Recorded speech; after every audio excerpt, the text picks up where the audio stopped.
Vaig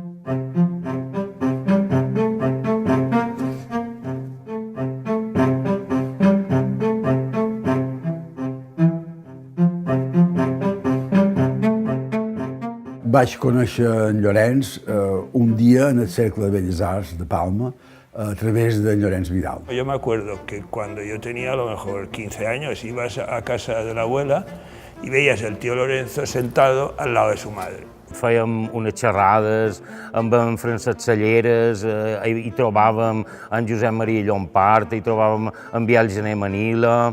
Vàrem posar-nos en contacte amb ell com un símbol de qualitat. I quedaren per tenir posteriors converses que ja no varen tenir efecte degut a les circumstàncies de la seva vida. Me va regalar, a la primera visita, el llibre La posada de la núvia, amb un dedicatori. I deia a Baltasar Bidoni, futur mestre compositor, Pinissalamé. L'Ajuntament ens va encarregar a mi i a Naina Pasqual un estudi històric de Montcany Gelabert. Rellegint les novel·les de Llorenç Villalonga, també vaig descobrir molt de detallets que m'apel·laven de Llorenç. És el moment en què començo ja a treballar intensament sobre la seva figura i la seva obra.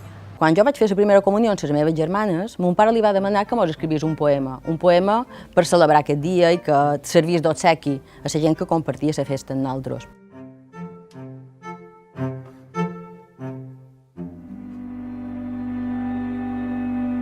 Fona de cànem, quan la pedra et surt, quina llum resplendent l'acaricia. Amb un solc trencandós al front del dia, fins que l'atur un impensat en surt. Ai, pedra clara, quin volar més curt per a la teva llarga fantasia. El teu delè volia més, volia un vol etern i no un sobtat a urt. Pedra vital, valentament llançada, a la sang meva semblantment li agrada fer-se amunt trescadora d'infinit.